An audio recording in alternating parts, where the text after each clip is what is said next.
Okay. It's preparing to start the live stream. As soon as it tells me that it's starting, I will hit record. Okay, here we go. Are we on Emily Moyer's channel? Yes. Cool. All righty. If somebody will let us know that we are live on YouTube before we start chattering to ourselves, that would be fantastic. So as soon as somebody arrives, say something so we know someone is there. And then we'll talk Bubba Meinska for a few minutes so that people can come on in. And then we will talk more organized Bubba Meinska. I don't know, something like that. Did any of your Jewish relatives ever use the term Bubba Meinska? No. Oh yeah, it's like a Yiddish thing. I don't know. Like it's both my dad and my grandma use a lot of the Yiddish terms. Yiddish? Huh? Yiddish. Yeah, my grandma spoke Yiddish. So, yep. My parents said it was like Shana Punam and Tuchas and Schwarza, which we're not supposed to say. I wonder if we're allowed to say that, but I wonder if they've trained AI for like Yiddish racism. My grandmother spoke Yiddish at like over 80 years old. She went to Oxford to study Yiddish officially, right? Teach it at Oxford? No, not teach it, to go to a special course. Now, like, I don't know if this was her final debriefing before she like faded away or what this was, because my grandmother was incredibly intelligent, but she did not go to college, right? Because of the times and whatever it was, but she was very, very bright and very intelligent and always doing lots of very intellectual and academic-y things. But she developed an interest in like studying Yiddish at some point in her life. And then when she was like 80, Oxford busted out a program, like some kind of 2 or 3 week course study in Yiddish. So she went there and did this course by herself, awesome. Right? There's all kinds of other weird things that go on in all these places that she finds herself. So I don't know exactly what was really going on there. But yes, my grandmother does have some sort of degree in Yiddish from Oxford. I'm shocked that Oxford even provides that. Right. I don't know. Anywho, hi everybody. We have 8 people here with us now. So that's good enough. 8 is such a magical number according to whoever that lady is. Lynn Twist writes about the power of 8. Power of 8. Well, there's lots of interesting things going on with 8 for sure. Yeah, powerful. Yes. I'm 8 symbolism. I think there's a lot of significance to the fact that we grew up in the 818. And I have a show coming out. Well, I don't align with that because it was 213 right. Until it wasn't. So I'm an old school 213 girl. Well, our home phone number was a 213 number until they changed it to 818. Right? Like nowadays, when they introduce a new area code, it's just the new numbers get the new area code. They don't go back and change them. But when I was little, my phone number was 213 and then my phone number. And then at a certain point, it was 818, but the same phone number. Yeah. But I think there is significant, I think there's something to the infinity sign with a line between it and then another infinity sign. And it's an implication for something much larger that the San Fernando Valley is large, has a big role to play in. And this comes up in a show that I have coming out sometime in the next few weeks. And I'll go further into the significance of that because I think my host could only tolerate so much. And if I had gone into some of the ideas I was really thinking, I think he would have lost his shit, right? Way to read the room. Yeah.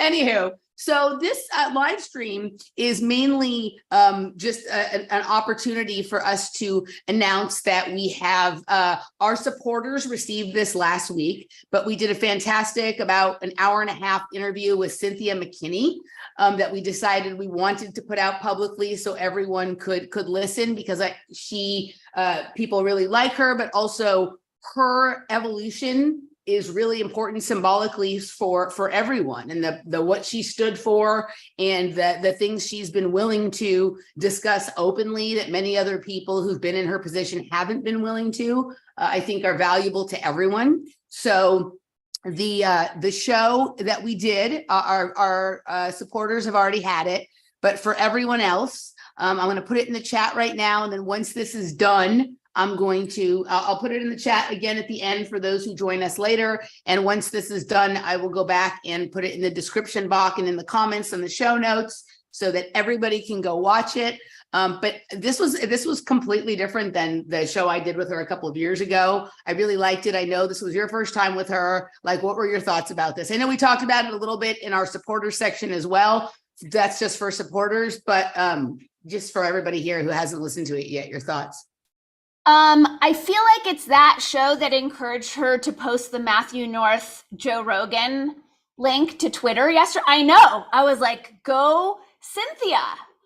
I didn't know that. Okay. I was really impressed by her humility and her openness. Like, she's such an embodiment.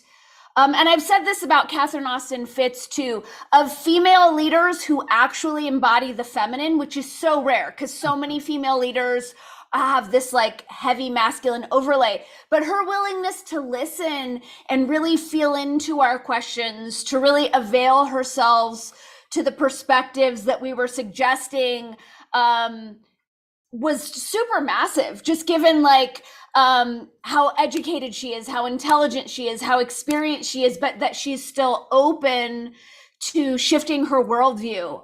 That's what struck me most. What was your take, and how is it different from your last conversation with her? I had some of the same takeaway that you had. I guess I wouldn't, in my own head, I wouldn't have put it into like feminine or masculine in terms of the way she is and the way she receives, but she was learning from us while we talked. Yeah. She was taking notes on what we were saying, right? And we were telling her things that she had never heard of. And even the humility with which she responded to openly your question about whether what's unfolding now was baked into the cake way back in 1776. And she's like, I've never thought about it the way you're saying it, which people would be like, you haven't normally, but she hadn't. And she was going through this process of sort of reorienting herself around some of the ideas we were talking about during the show.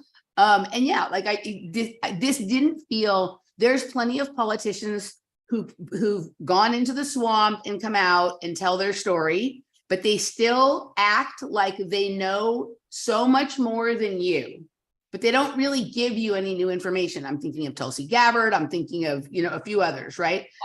She clearly went into the swamp and was attacked by it and all of that kind of stuff, but came out and is like, I still don't 100% know what's going on. You tell me, what do you think?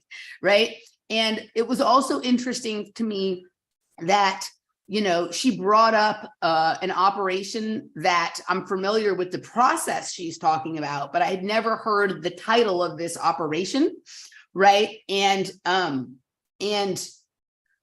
the process basically is something that other people have described with a different word, right? And so there's like a lot of talk in alternative information circles or conspiratorial circles. We all have a certain lingo that we use for things based on someone who wrote the first book about said topic, or some document that we think is official, even though we don't know if such a thing exists anymore, in which there was a reference to it in another way. But like, this shows me that there's somebody out there who's been collecting evidence on said process since way back in the 70s, 60s, her father telling her, you have to be careful of this, right? And she is calling it something different than what we're calling it, which then extended the amount of documentation like prior, right? So it provides a history that not only we didn't have before in terms of amount of documentation, but now makes a whole other group of people besides conspiracy theorists care about it. Yeah. I'm thinking of our friends at the Revolutionary Blackout Network, and right. I call them our friends because I really like them, even though I disagree. I don't know them. I've never talked to them. Maybe we will at some point, right? But I'm seeing them exercise the same level of like thought, kind of like they're really testing the waters in terms of like how far you can go and push things, and how many questions can you ask of others and of yourself about what our role is in this and what we're actually living in and whatever it is, right?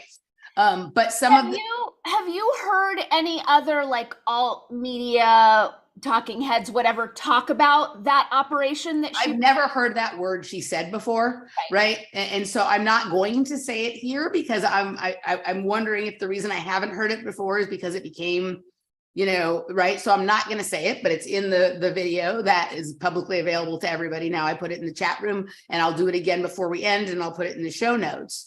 I mean, I didn't even know how to spell it. Like, it took me it took Laura a period of time looking it up. And then we realized what kind of word it was and what the word actually meant and how gross it is. And then how gross that person who perpetrated it further forward later really would be if they, right? I mean, there was all kinds of things. But she is the only one that I'm aware of that has been through that rigmarole. I think I can help. I go to Washington or whatever, who isn't only willing to talk about like a specific layer of things or whatever it is. She goes in, she's very well aware of all kinds of other things related to mind control and this and that. And she might not know as much as you or I know about certain topics. And she clearly and obviously knows about things that we don't know about. And she's a tremendous resource. She's a great teacher, and she's also willing to learn from her students. And she shared all of the things that she learns from her students in Bangladesh, with us as well. But I really loved that, loved watching her write down the things that we were recommending and whatever. And also that she's like, I don't really have anything to say so much more about politics. Like, she's willing to talk about these different things that come up that are seemingly related to like propaganda and mind control and COINTELPRO and whatever. But I think she's like done thinking that like the politics is the answer to something. And she's ready to look like, she is moving into like, what is really going on here that like all of us have like that, all of this arguing about nonsense. We've been convinced that that's important to do to distract us from this other stuff. And so I look forward to having shows with her where we're not talking about Democrats and Republicans and Israel and whatever it is, right? Because she seems to be really interested in like the next weirder layer, right? Yeah, and from a genuine place. It's not like, say, a Brett or, IDW, Consilience Project Shill X, who like learns a little bit and then leaps to get on camera and bring their, tell their audience what they know. Like, she's genuinely interested in terms of like an evolutionary trajectory, right? Going back, we've referenced it so many times when Mickey was like, well, people like stories of evolution. And, it's not like a fake evolution to take up air at the front of the room. It's like genuine evolution coming from a political family and, her whole life, and like a real integrous, multidimensional curiosity about what's going on. Yeah, right. It isn't, oh, I learned a new thing and now I'm going to contribute all the things I think I already know and how they relate to the work I already did to it. And we're all guilty of doing that sometimes, but there was none of that with her. No. Like, it was just like, it was really cool. So I enjoyed. We hope you guys enjoy. Those of you who haven't seen it already, for those of you who have seen it, thank you for your support and making it possible for us to share that with everybody else. And now we are here for you. This really is a Q&A. We're going to go for about 30 minutes from here. So if people have questions that they want to ask about the interview that's with Cynthia, if they've already seen it, or anything else that is Dani and Emily sort of tangential material, or something totally else, if you want to ask us for fashion advice or recipes or whatever. If you want to ask where you can pre-order my new book, which is about to drop, forward by David Martin, you can also ask that. I'll drop the link in the chat. Excellent. So, and I'll just take the moment to say, for those of you who have seen that I'm not doing a lot of stuff on YouTube, there's just no benefit. There's only strikes to be gotten and no reach to be had. Oh, by the way, I got a strike for Cynthia. Did you? And I didn't post anything about Cynthia. So I posted on the back end part 2 for my subscribers, and that got me a copyright strike. They didn't take it down. So I don't even know what that means. Okay, so this is what's interesting. Les Luthor, you know who Les Luthor is? I do shows with him, the British guy. Yeah. Okay, so we recorded a show. I only put those shows out for my supporters on Rockfin, Locals, and Patreon. I don't use YouTube in any way related to that. I hadn't put it up yet, but I shared the file with him. He did the same thing you just talked about, and he got a copyright strike too. So copyright from where? I have not tried to post it anywhere. Yeah, I didn't understand. Like, we didn't use any music. I don't think we played any videos.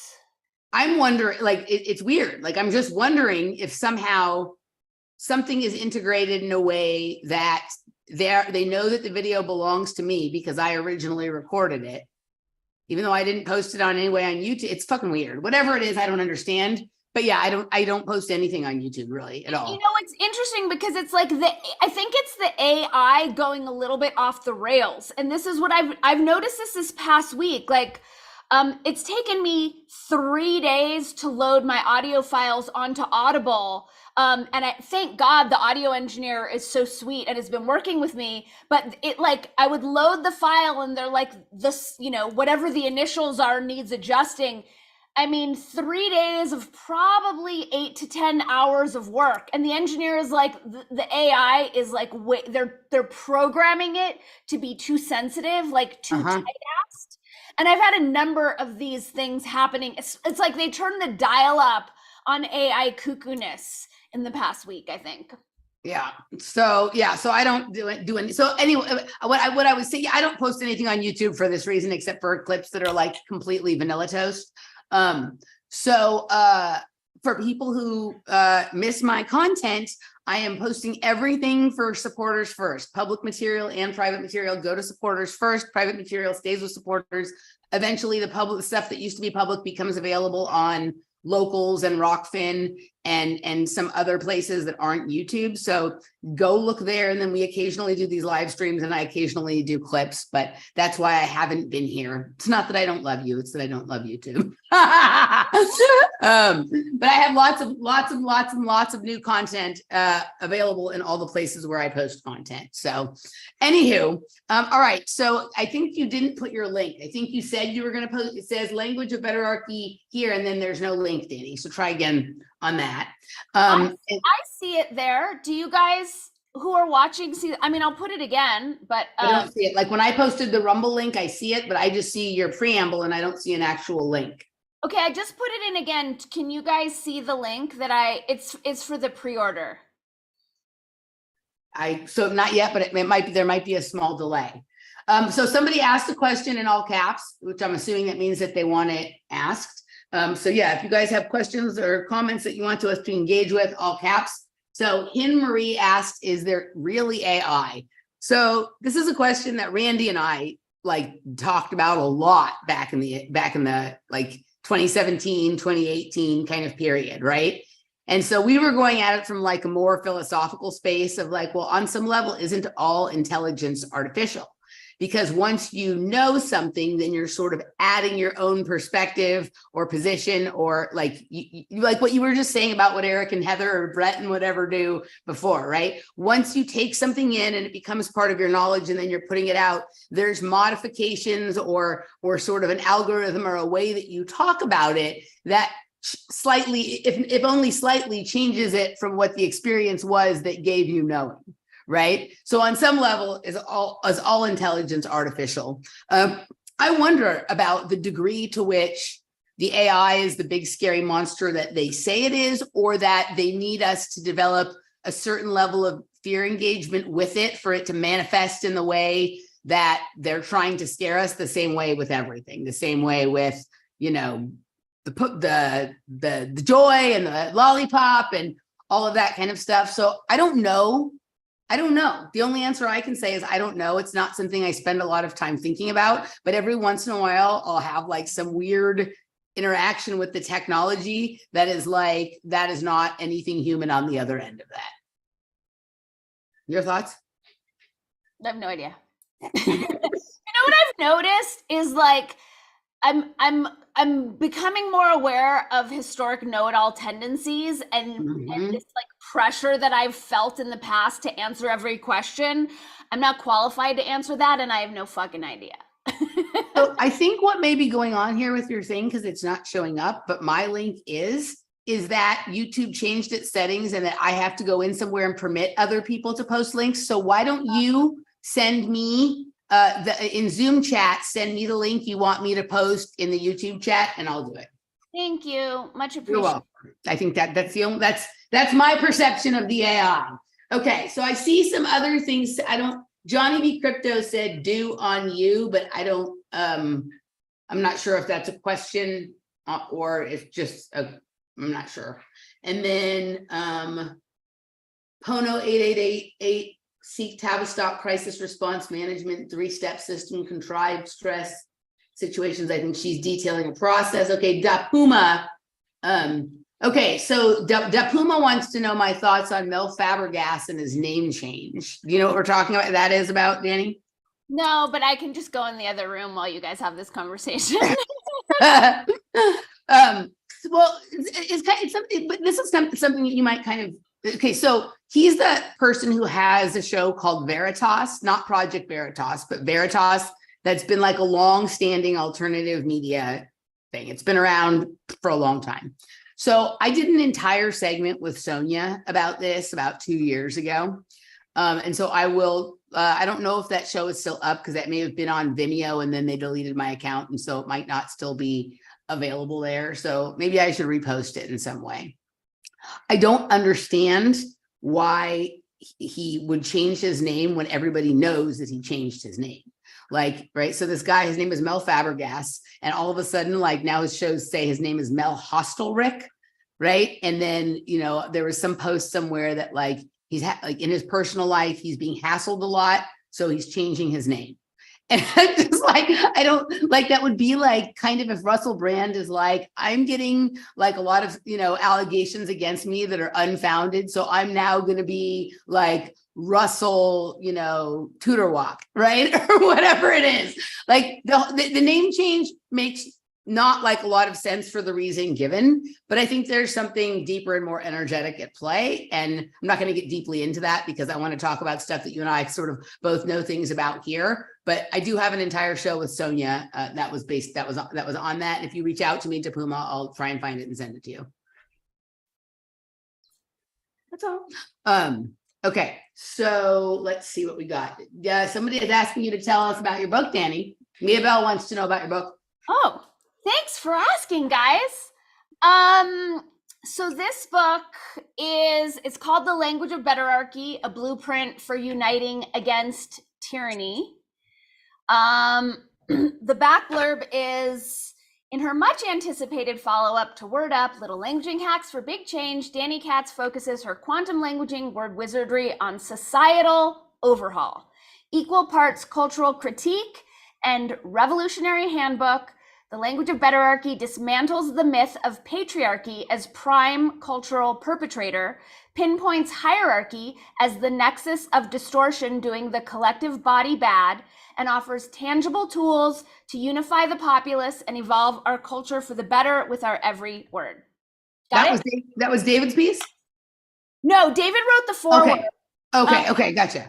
Yeah, David has a really good description of it as well, but basically it's divided into 3 parts. Oh, go ahead. That was what you or whoever was helping you wrote on the back. Okay. That's the book blurb on the back. Yeah. So it's in 3 parts. So the first part is completely dismantling the myth of patriarchy and all the bullshit propping up woke culture. Like the first section is like, we completely definitively tear that whole thing down. Then the second part is a little piece on like how language creates reality and how we are personally responsible for propping up this outdated bullshit structure called hierarchy, which is sustained through language. And then part 3 delineates the 10 precepts of hierarchical languaging, how we can recognize when we're speaking hierarchy, which is, you know, fomenting and empowering more hierarchy, and how to adjust our languaging habits to start speaking betterarchy, which is the foundation for evolving us out of this super antiquated, privilege-based structure in which we're all losers to like the elites, this like tiny groups winning. And there are illustrations. Yay! Yay! Right on. So, okay. So let's, I have not read the book yet. So, I can't, so I'm glad you asked Dani about it. I couldn't say, It's all coming. right. I think it's gonna launch next week. It's all the print and the electronic versions are ready, and I'm just waiting for Audible to approve the audio version. So those will all be options. Cool. All right. There doesn't seem to be any more questions or comments in all caps at this moment. So, I have a couple of things. I didn't know if you had anything you wanted to hash out here with me. I have a few things that my attention has been drawn to, like ranging from, like I said, absolute nonsense to mostly nonsense or whatever it is. So I didn't know if you wanted to chat about any of those, or if you had something that's been on your mind since we haven't done a show in a couple of weeks that you've been gnawing at chatting about with me. Okay, I'm just gonna give you the list, and maybe you Let's hear the list. Okay. and the chat group can figure it out. 1, magical synchronicity regarding these pieces. Yes. Thank you to our listeners. 2, the brand bullshit. 3, the nonsense going on in New Mexico with our disgusting tyrant of a governor working in cahoots with Biden's puppeteers to dismantle the Second Amendment. 3, I interviewed Dr. Shiva yesterday. 4, a side synchronicity related to your series with James about Operation Clitlick, I'm going to call it. I don't know. Chiclet. Shows where your head is. Operation Clitlick. Chiclet. So that's my list. All right. So a few of those I expected to be on your list, and a few were surprising.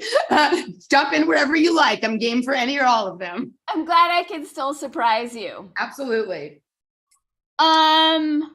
I want to talk about the synchronicity because I'd asked in one of our shows in the past couple months with this ongoing health stuff, like who could recommend something for EMF protection?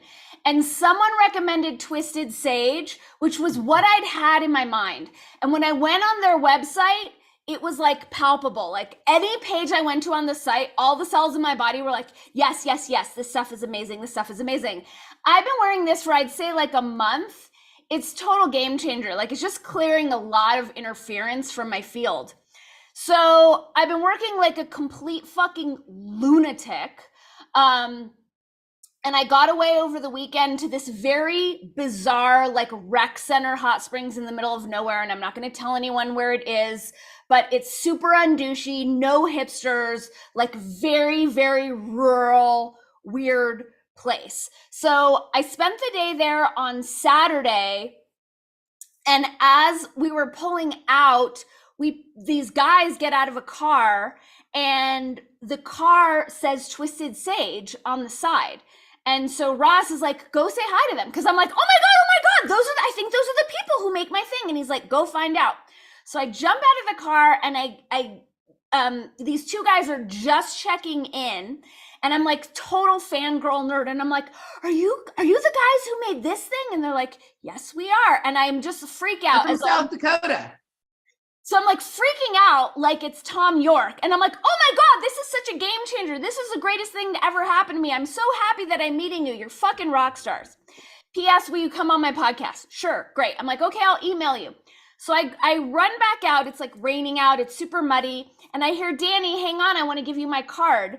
So the guy, Brian, who makes these comes out and I meet him at his van and he pulls out this Dragon Wisdom piece and he gave it to me as a gift. And I swear, I'm like a 5-year-old at Christmas. Like Ross is like 2 hours into our road trip home. He's like, is there someone else you could talk to about this who's going to get it or care as much as you do? So the way you describe their website is exactly how Laura felt when she went to their website a couple of years ago, right? So I have a similar necklace. Mine is from Masaki, right? Okay. He knows them, right? He doesn't source his stuff from them, you know, they're all in the energy tool game. And so he knows them and he likes them and whatnot.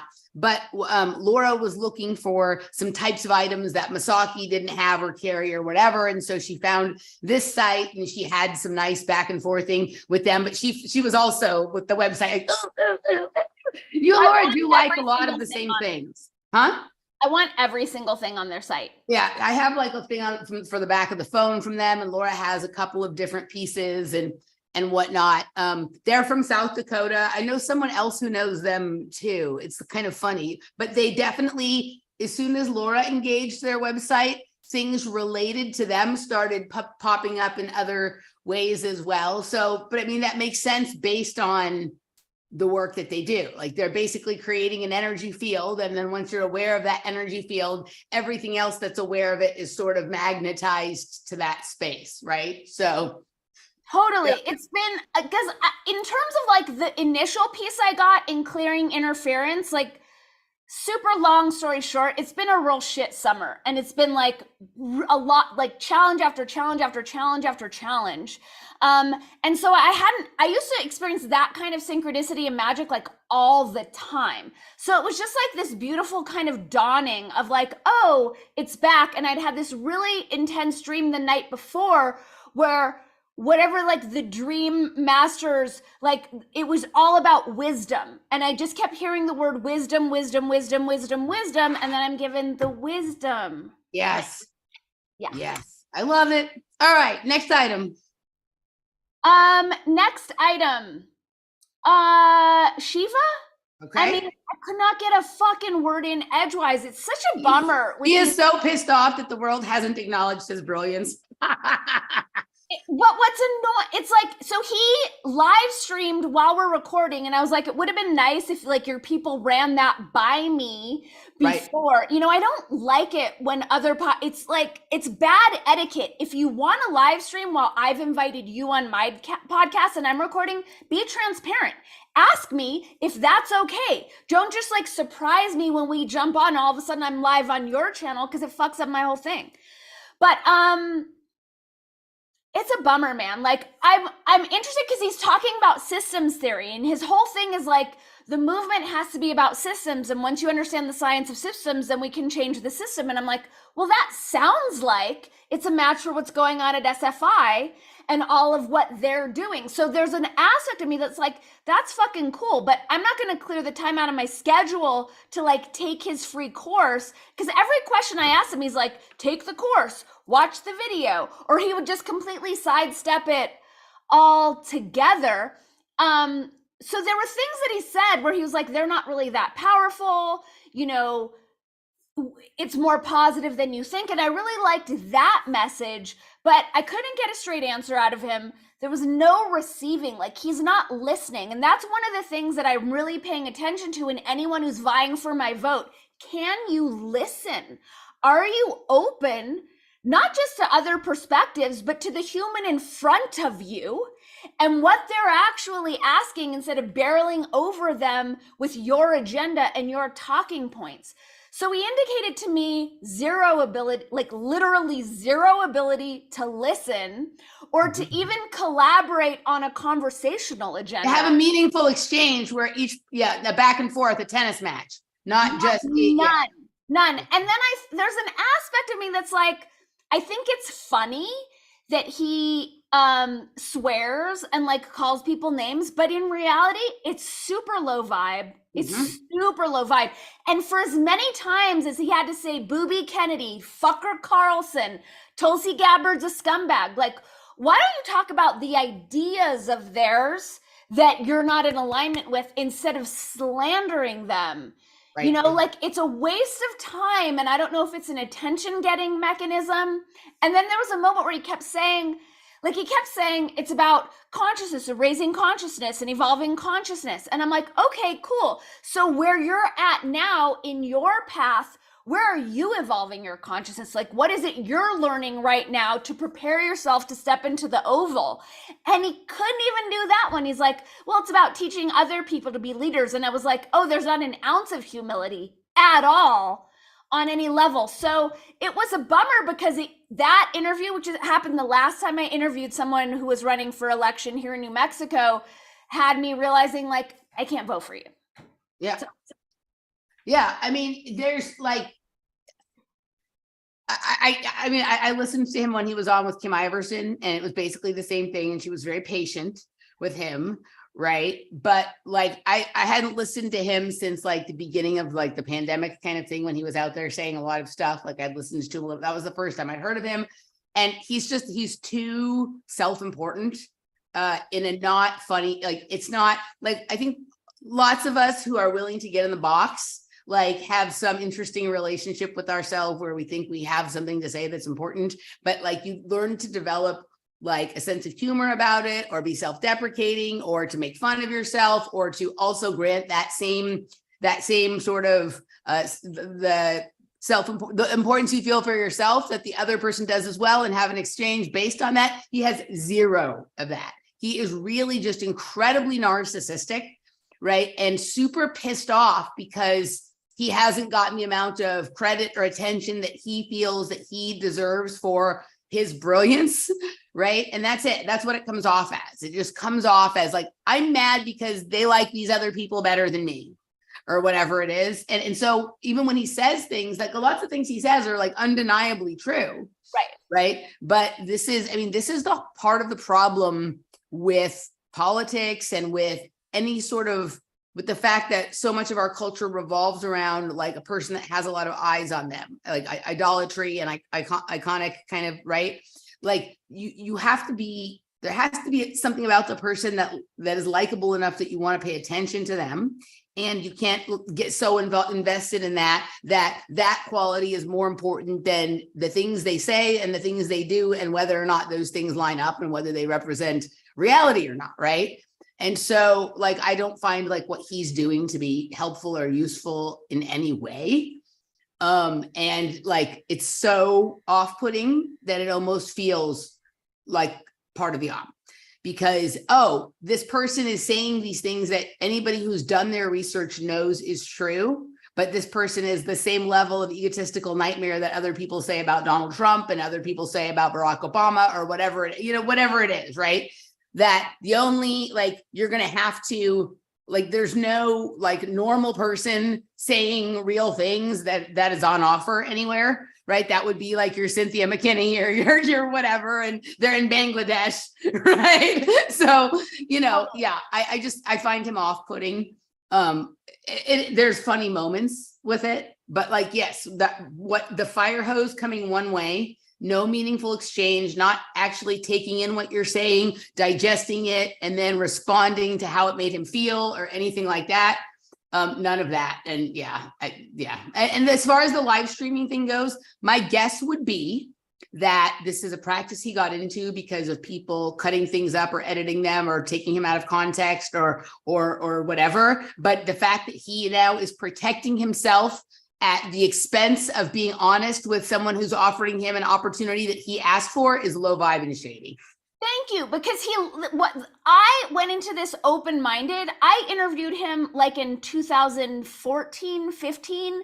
I was willing to avail myself to his perspective, but it felt so disrespectful. He lost me. Andrew Kaufman it's like, just be transparent. When anytime I book an interview with Andrew Kaufman, they require that I send them the full unedited file immediately after the show before I edit. That feels more respectful, because then they're not upending my structure. But the other thing is like, he's fucking MIT and Fulbright. So I hate his like if his victim-y thing of like, well, I'm a lower caste, and he goes, my father came here with nothing and he ended up with XYZ. How do you think that happened? And I said, free market capitalism. And he's like, no, he worked his ass off. And I'm like, I think that's what I was just trying to say, but I'm just human, like asshole X who he's going to yell at to get his message out. Also, was it you who told me that he's married to Fran Drescher? Yes, but they got divorced in 2016. Okay. I just heard that out. I just found that out. So that like, which is pretty funny because like there's not too much difference between Fran Drescher and Cheryl Hines. And so, and like so he went to MIT and Robert F. Kennedy Jr. is from Massachusetts and whatever. So it's like, oh, that's just like the same like bowl of bullshit that we're dealing with, right? So I thought that was hilarious. I would love to see a fight between him and Fran Drescher. Like that would be probably some of the most entertaining television ever. Honestly, because I'm like, is this just an act? In my mind, I'm like, we're gonna have like an actual conversation like human beings. And then I was thinking of his marriage with Fran, and I'm like, were they just these two like loud, aggressive, assertive people just yelling at one another the whole time? And my last thought about it is that there are a lot of things that I actually appreciate about Donald Trump. And I agree that his speech patterns and name calling degrades the nation. It's very bad for us in terms of like a larger demoralization campaign being deployed upon the American populace. So it bothers me that he's taking on the worst thing about Trump and leading with it. It's like, well, if I'm going to vote for some asshole who doesn't have any diplomacy or people skills, then I'm just going to vote for Trump. Right. It would be like what Trump does or whatever. Like if he did it one time at like the National Press Corps roasting dinner or whatever that is, then it would be funny. But this repetitive like mantra of it, it just becomes exactly as you describe. Right. But yeah. Nope. I agree. Okay. Next thing on your list. I think we can get through one or two more. Because I've already exhausted myself. Oh, okay. Well, okay. So let's see. Well, I could talk about two interesting things I watched on TV while I was sick. Okay. Or I could talk about something I noticed in the revolutionary blackout community that resembles something that we've talked about here. And it's interesting to watch a community that we're not part of, like do the same thing and trying to convince people like of what the actual problem is. Which would you prefer? Which would you like me to start with? Let's start with B and then we can go to A. Okay, cool. All right. So Revolutionary Blackout Network was making the same. Okay, so Peter Dow has become Cornel West's campaign manager.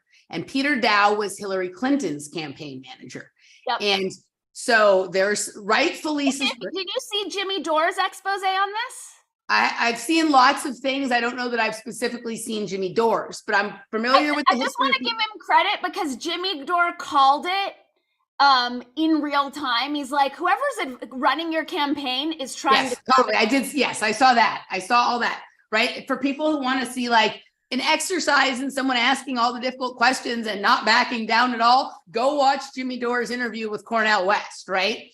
But then right after that, it becomes revealed that Peter Dow is going to be Cornel West's campaign manager, right? And I did watch Sabby Sab's interview, Peter Dow, and sure, like he gave explanations that like were pretty like equal, although on a different topic to some of the explanations we've heard from people like Robert Malone about their former work and their former positions on things and how they feel now, right? So they made the exact same. So the people on Revolutionary Blackout said, like, picking him to run Cornel West's campaign is like hiring a former KKK member to run the NAACP, correct. Right? Like, great that he's a former KKK and joined the group and learn from everybody or whatever, but that was a pretty short walk from wearing the white hat to heading the double NAACP. Right. It's like letting the fox run the hen house.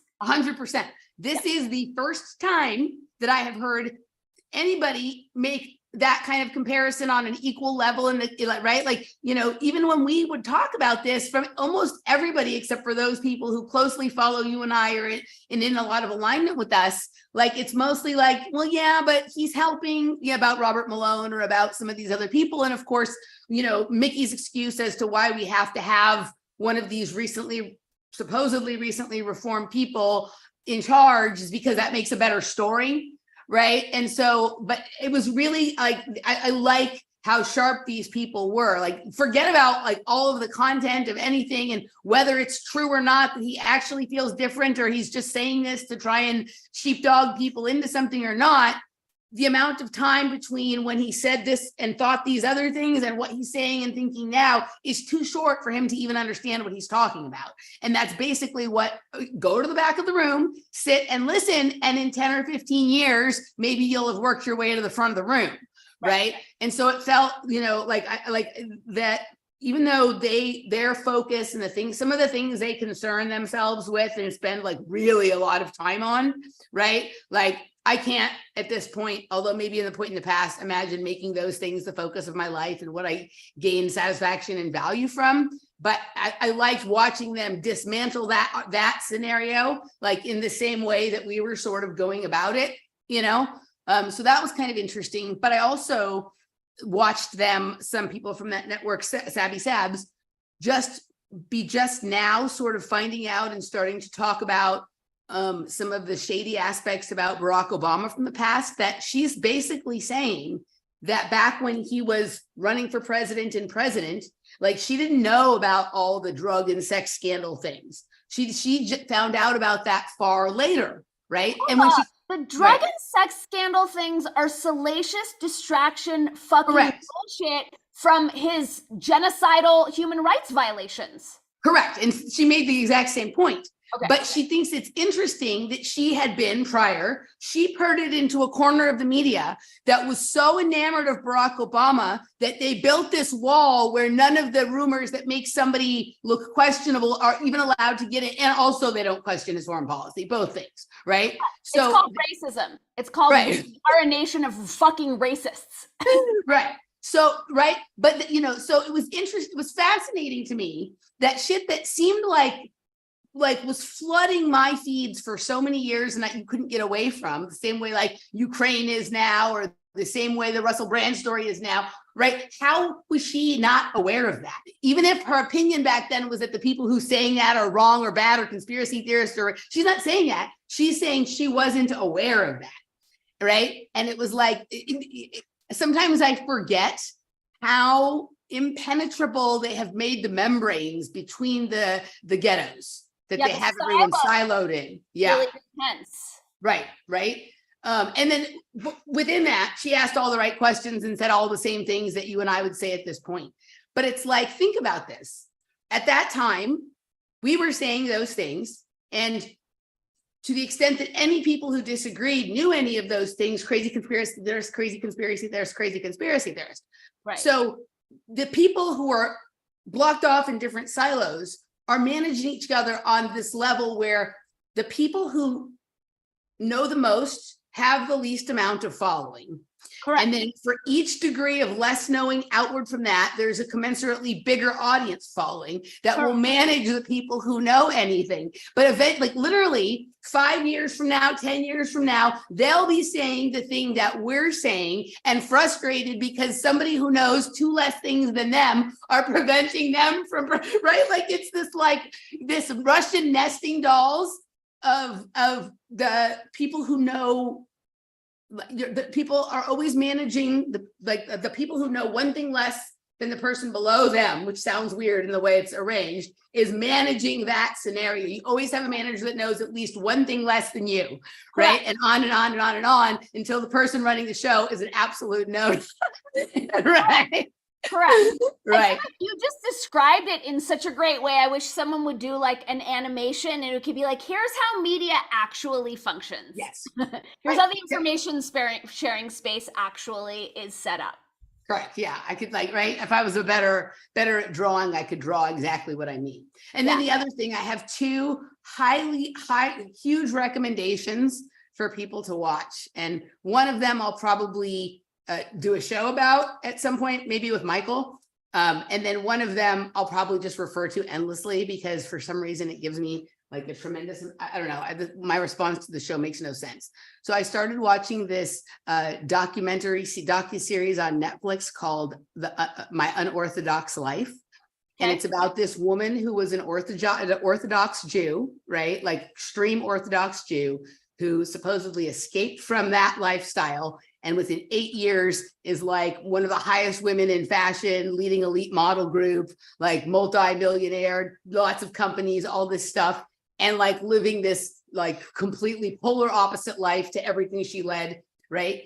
And some of the scenes and conversations and things that happen in this show are so ridiculous. I have not laughed so hard in my fucking entire life, but also just the fact that like some of the things that get said in this show are so absurd and so ridiculous. And like these people are like successful or millionaires or billionaires or whatever. And so the idea that you can say something that dumb and have such a large reach, like it almost gave me a sense of relief. I'm like there's no way, like, right? Like we talk about things we talk about, and right. And this woman is out there, like she literally said she's obsessed with this idea that shoes should be made with seeds in them, so that when you're tired of your shoes, you can bury them in your backyard and a forest will grow. Like a garden will grow. And she has a whole room full of people like, okay, let's get to work on that, right? Whoa. Right? Like this is right. This is but everything about this show is like, we live in a world where this is going on. And like, that should have been very destabilizing for me, but it was so fucking humorous and so goddamn retarded that it actually made me feel like largely at peace and like, you know, like everything is right in the world. Well, it's like a through line between what you just shared. It's like, yes. If you're too smart, you're not really going to go that far in this world. If you're dumber, then you're given stuff because we're too threatening to the dummies in charge. Yeah. So this is kind of I suggest when if somebody needs a palate cleanser from watching shows that are hard, science fiction, or looking at tearing apart the politics or complicated podcasts, when you need a palate cleanser or you're feeling sick and you just want to watch some fucking highly entertaining dumb shit, this is the one. Right. Awesome. And then I also watched this, and Jana, I think you're in the chat room, so tell me if I heard about this from you back a while ago. I watched a movie that has just been added to Netflix. It's not a Netflix movie. It's called Don't Worry, Darling. I feel like I'd heard this term before, and maybe the only person I could think of that may have mentioned it to me before was Jana. But this movie was actually like, I don't know, I thought it was really interesting, not just the movie itself, but based on the way so many topics that we talk about, both you and I here, and the kinds of things I've covered with Michael are like wound together, and then in the location that it is and the way it's put out there. This was a pretty interesting piece. I think there's a lot of things to pull on it, a lot of things to pull at. But I highly recommend people check both of those things out. Jana, was that you who mentioned that to me? You did mention it like a year ago, it was, right? Like it was a while back. Yeah. Okay. So yeah, I definitely am going to get into this with Michael, but it might be something to get into with you too, because there is a connection to something that happened in the real world regarding Jordan Peterson that connects back to this, that I didn't understand what that was about then, but now that I watched the movie, I see, oh, I understand what's happening here. Okay. And in some ways, someone might say, well, that's a ridiculous comparison. But if you understand what this movie is really about and the true history of Jordan Peterson, this becomes even more interesting. So I recommend everybody watch My Unorthodox Life and Don't Worry, Darling, and then we can continue conversing about it in other venues at other times. Don't Worry, Darling is a feature film? It's a movie. On both of these things are on Netflix. One is a docuseries, one is a movie. But Don't Worry, Darling is new?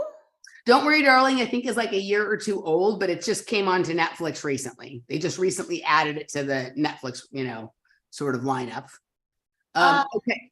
Cool. It's very hard for me to watch things on Netflix because it's all so rife with propaganda. I end up yelling at the screen. I totally get it. And also, like, I think we're into that space where like the really good nuggets of truth are very well nestled within the propaganda, not really outside and not really away from the propaganda, right? And this, right. There are so many things that we can get into with this movie. Everything Jana recommends is always really good. So if you never don't know what to, Jana should start she should be like a concierge for books and movies and TV shows and things like that. Criterion Collection used to be. It might still be. I have no idea. What is that? Criterion Collection. It was like when back when there were like DVDs, if something was Criterion Collection, you knew it was going to be like smart and artsy and not your kind of run of the mill, like lowest common denominator mainstream stuff. Cool. I had never heard of it before. All right, we have to wrap. I'm going to one more time put in the chat room here, and when the video is rendered, I'll add it to the description. The link to our the publicly available version of our recent interview with Cynthia McKinney. That was really the purpose of this live stream, was to announce that that is available elsewhere. So go enjoy that. Enjoy her. She has agreed to come back and talk about some of the things that came up over the course of the conversation. Oh God, she didn't just agree. She was like excited. Excited, yes, excited. Excited as anyone would be to get to spend for her late at night, and for us the butt crack of morning with us, because she's in Bangladesh. Yeah. Thank you everybody for coming and playing. Check out Dani's book. Find my nonsense everywhere. And I think that's all. Bye. Love you. Bye.